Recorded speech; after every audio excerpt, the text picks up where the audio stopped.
with the elevated interest rates that we're seeing and higher mortgage payments, we're really at this interest rate fork in the road where we as consumers are going to have to really look at which direction we're going to go. Are we going to stay in this forever home with interest rates in the high 2s and low 3s to keep our payment low? Or are we going to go after our dream, which might be a new job in a new state, retiring in a new area? It might be going for that dream kitchen or that extra bedroom. And so that decision is really up to you. But before we jump into that, make sure you hit subscribe below to stay on top of all of the latest Huntsville, Alabama real estate news. As we're seeing not only a high in terms of the 30-year mortgage rate, we're also seeing that high obviously in 10-year treasuries, as 30-year mortgage rates are loosely tied to those 10-year treasury rates. You look at that over the last 20 years, and it's obviously jumped up off the charts, as we're seeing on the screen here, that rates have obviously at a 20-year high, but you expand that graph out over the last 50 or so years into the 80s, and we're well below what we saw in the 80s, and we're really what you would consider an average interest rate over that period of time.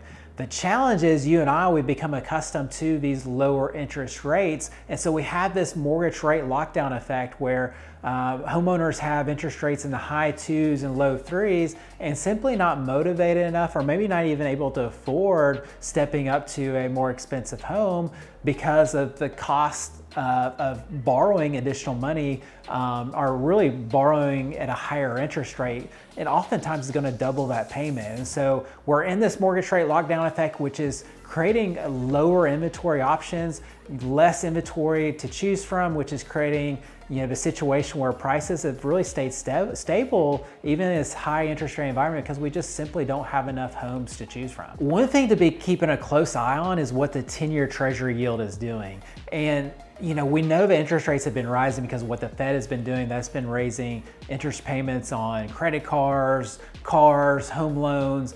But the challenge that we're seeing right now is that the Fed has paused raising interest rates for now, but interest rates are continuing to rise, and it's outside of the Fed's control at this point, and it's because of this 10-year treasury yield. The 10-year treasury yield, typically we see that number, and then you add about 1.7% or so historically, and that'll give you your 30-year mortgage rate. Right now, you take the 10-year treasury yield, we're about 3-point spread above that. And one of the main reasons that we've seen that is because a lot of just fear and uncertainty baked into the marketplace, where people didn't know where the Fed was going. And so we were having to price in additional risk into the marketplace because banks, when they commit to loan you money in 30, 45, 60 days, they're locking in that rate. And so they needed a little bit of buffer and cushion so that they didn't lose their shirt in promising that money to you in the future. And so there's been a lot of that fear and uncertainty baked in. A lot of people now are thinking, Fed is pausing rates. They may even start to lower rates in the future, but we're still seeing a dramatic increase over the last couple weeks in terms of interest rates, 30-year interest rates. And the reason behind that is driven to the 10-year treasury yield. The Treasury has issued a lot of new bonds in the marketplace, and they've really kind of flooded the marketplace with new bonds.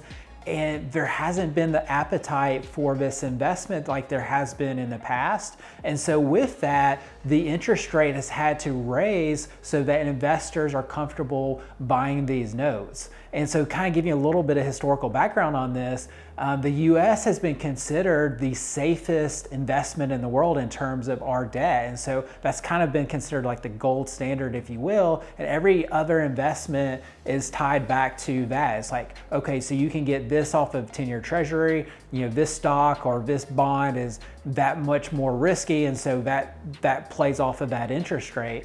The challenge is, you look at these 10-year and 30-year treasury bonds, a lot of people are looking at the US debt and how it continues to escalate and saying, this may no longer be the safest investment in the world anymore. You look at Finch, who recently downgraded the US rating as well from AAA to AA+. But the challenge is, we may not even be that good of a rating right now. And so with that, you may continue to get additional price pressure and price premium demands from investors for 10-year treasuries, which could continue to affect the 30-year mortgage rate market. And so This is something to really keep an eye on because the Fed can't control this, and this is something that could keep rates higher longer than anticipated, and it could even drive up rates even higher than we're seeing today. With Fitch downgrading the US economy and really the Treasury market, it makes sense to look at alternative investments because these treasuries, our government debt, may not be the safest investment that's out there right now. So typically people look at hard assets in times like this, assets such as gold and silver, and even real estate as well, whether it be in your personal home or investment properties. That's what's really going to likely hold value more long term versus a debt load that continues to increase and may even lose its value over time. As we talked about in a previous video, we have a supply and demand imbalance in the Huntsville and really the market across the nation. And so in one of the videos I predicted that if we had interest rates in the 6s or 7s, we would still see price stabilization in our market, even though that was a much higher interest rate than we've seen over the last couple of years. I did say, however, if we hit rates of 8%, that's when the market could soften. And here we are, we're at rates above 8%, and we're already starting to see the market soften in terms of resales and new construction. We're getting inundated right now with home builders texting us and emailing us with different promotions and specials they've got going on where they're trying to liquidate inventory by the end of the year. So obviously, if you're looking for a new home and want to know what those deals are, you can give us a call and we can let you in on kind of where those best deals are located right now. But the thing that will be interesting to watch moving forward is as these builders liquidate their homes, and they will liquidate them at these ultra low prices that they're giving them away at right now. What are they going to do into Q1 and Q2 of 2024? Are they going to continue to be scared of the interest rates, as I would be as a builder as well, and slow down the production of new inventory? Are they going to switch from a speculative build to a custom build option? Are they going to slow down their homes, or are they going to continue to crank volume up? My guess is, with them liquidating homes right now, they're going to be skittish in 2024. That's going to hurt the supply in the area, and that's really going to affect, housing affordability long term in our market, because there just simply won't be enough homes to choose from. We have a 6 million home deficit back from the Great Recession, across the U.S., and it's been predicted it'll take at least a decade of solid building to catch up to that. And it appears that we're on hold for that cutting into that 10-year growth span, because builders are likely going to slow down that production in 2024. Another thing to be looking at moving forward is an article that recently came out from Forbes, which is stating that the government may have to start the printing presses once again. And if that happens, or when that happens, likely, that's going to affect inflation once again. And so if we return to 5%, 6%, 8% inflation, investors are going to require a return on their money. And so they're not going to want a 10-year treasury yield that's giving them 4% when inflation's 6%, because they're losing in the marketplace. They're not going to want a 30-year mortgage that they're buying at 5% when there's 8% inflation, because that means their dollar is losing 3% each and every year. And so this is something to really watch going forward, because if we have that heightened inflation once again, that could really solidify these higher interest rates that we're seeing and keep them stagnant in the marketplace over the next several years, and really until this dollar problem plays itself out. So with higher prices, higher interest rates, home ownership is at a 50-year low. That has caused a lot of millennials to exit the home buying process and continue renting, move back in with their parents. Actually, 1 in 8 millennials moved home in 2022. The one group that actually is doing well is that boomer generation, folks aged 65 years or older. A lot of these folks are paying cash, or they have already locked in their interest rates in the high 2s or low 3s, and so they're doing really well.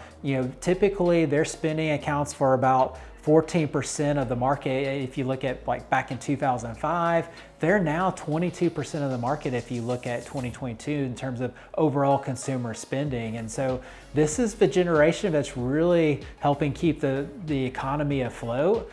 And one thing, that I would honestly encourage, that marketplace as well, if you have money that you plan on giving to kids or investing in future generations of your family trees, now would be a great time to gift that to some of your kids and grandchildren and really earmark it towards purchasing a home.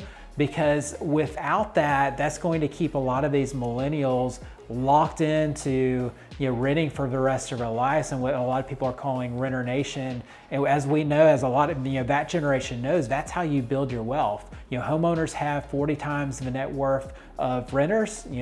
Is over $255,000 versus about $5,000 or so for renters. And so if we can invest in this future generation of millennials coming up, that's going to help them and helping them build up their family. And it's really going to help the overall economy as well. This is really a hard economy to predict right now. There's so many variables that are out there with these heightening Treasury yields, the Mortgage Banker Association, National Association of Realtors, all these associations are trying to put pressure on the Fed to say, hey, we're not going to raise rates anymore, and in hopes that brings the market back down and stabilize rates. The challenge is, the investor appetite. Are they going to continue to have the appetite for the 10-year Treasury, the 30-year mortgage bonds like they've had in the past, as we continue to rack up more and more debt as a country? And so that's something to really be keeping an eye on. And so, some people are thinking, election year, and I've gone on video and said that I think election year,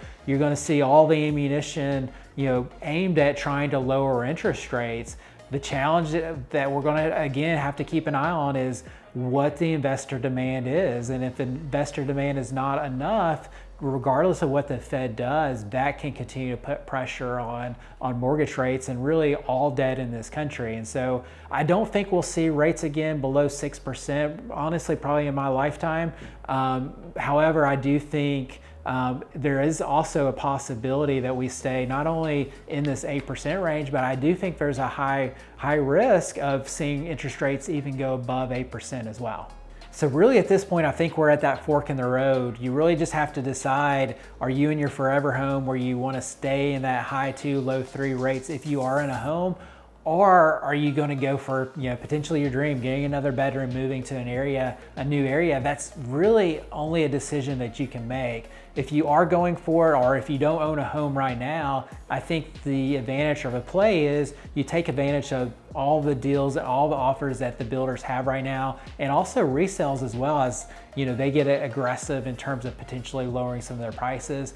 Take advantage of this marketplace and look at rates as 8% plus. That may be something that you have to live with for a period of time. If rates do dip around that 6% range, I do think that's a key mark to potentially look at refinancing in the future.